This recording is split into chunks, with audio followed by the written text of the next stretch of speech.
Bonjour, c'est le moment des vœux. Une autre année se termine. Une année qui fut loin d'être innocente. Une année étrange, terrible, avec, cachés dans les bosquets de fleurs épars, des lumières qui s'allument, des cris de révolte et d'espoir qui disent non. Non à un monde inhumain, cruel, égoïste. Pourquoi cette humanité continue-t-elle à vivre, à avoir des enfants, à vouloir que sa race ne meure pas, puisqu'elle détruit les crains qui la protègent, puisqu'elle tue ou laisse mourir sans sourciller l'autre qui, sous quelque apparente différence, est comme elle. Il y a longtemps que nous avions vu une telle année. Mêlant guerre réelle et guerre froide, frisson du nucléaire, famine qui se propage, la terre elle-même gronde, se fâche, nous assène ses colères tout aussi meurtrières. Que peut-elle faire d'autre pour nous dire que nous la massacrons pour notre confort, notre semble-t-il inépuisable bêtise à vouloir avoir entre autres le dernier gadget à la mode? Que restera-t-il de notre monde lorsque nous l'aurons ruiné? C'est la question que se posent ceux qui s'élèvent contre cette dérive puissante et sombre. C'est ce à quoi s'opposent nos enfants ou les enfants de notre voisin, cette génération qui grandit avec ce que nos aînés lui auront laissé. Je suis de la génération des prends conscience, de la fin des illusions, du progrès fulgurant, de la vie prolongée, mais aussi des révélations sur ce dont nous sommes capables. Cette prise de conscience qui fait soutenir ceux qui viennent ensuite, qui essaie avec d'autres de les aider à ne pas tout perdre avant de pouvoir réparer. Il y a eu tant d'occasions de colère, de désespoir, de sentiments d'horreur cette année.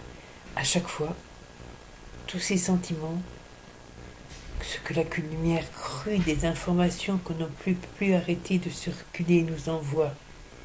Et cette lumière crue des informations qu'on ne peut plus arrêter de faire circuler, c'est un des bienfaits du progrès.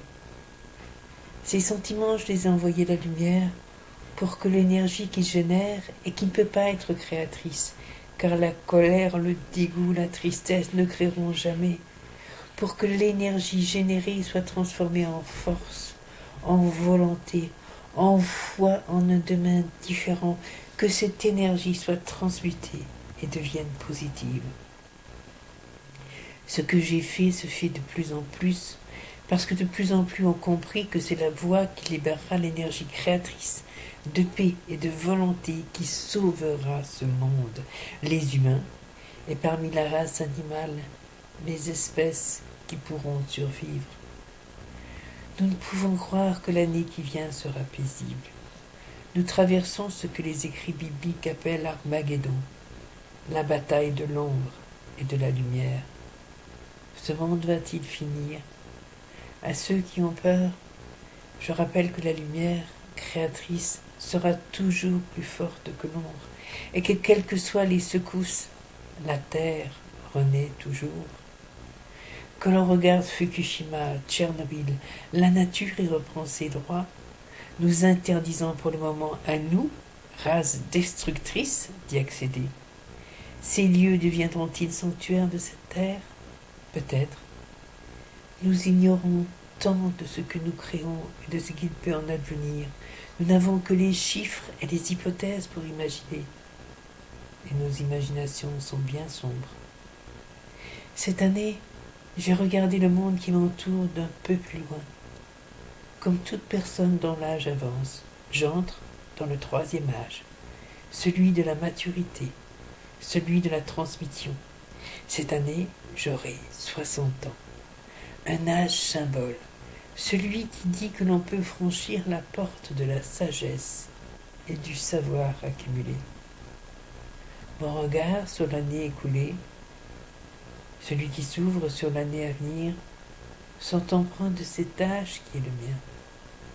J'ai maintenant beaucoup à faire, beaucoup à donner, à transmettre, à apprendre à autrui, et une œuvre à laisser, ma contribution au futur de ceux qui auront besoin, ma petite pierre à l'édifice, celle qui vous permet de penser le jour où vos paupières se ferment pour la dernière fois, que vous avez fait œuvre utile de votre vie.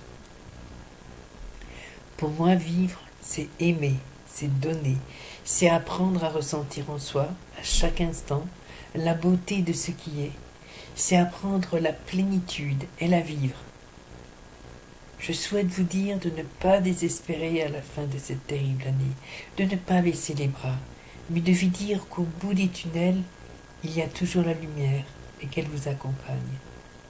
Fermez la porte de cette année comme on ferme derrière soi une porte qui ouvre un chemin difficile. Nous allons vers des lendemains qui pleurent, mais si nous savons cultiver l'amour tout simple de soi et de celui qui est là en face de nous, qui qu'il soit, si nous acceptons d'ouvrir nos mains serrées pour les tendre à celui qui n'a rien, alors ces années-là, lorsque nous franchirons enfin la porte qui les fermera, n'auront pas été noires. Elles auront été de combat, de révolte, de foi en demain. Et ce demain viendra. Nous seuls, humains, à notre individuelle échelle, pouvons changer le monde et son chemin. Toutes les pétitions qui passent, que certains d'entre vous, comme moi, signent, aboutissent bien plus qu'on ne le pense. Je le disais, rien ne peut plus être caché. Alors, emparons-nous de ce pouvoir qui nous est rendu, celui de faire entendre nos voix, sans relâche, car ce n'est pas que de la vie du monde autour qu'il s'agit, mais bien de la vôtre et de celle de ceux que vous aimez. Je vous souhaite de clore cette année dans la douceur et la paix, accompagné ou seul, mais seul, dans la lumière. On ne l'est jamais, tout plein d'amour et de lumière.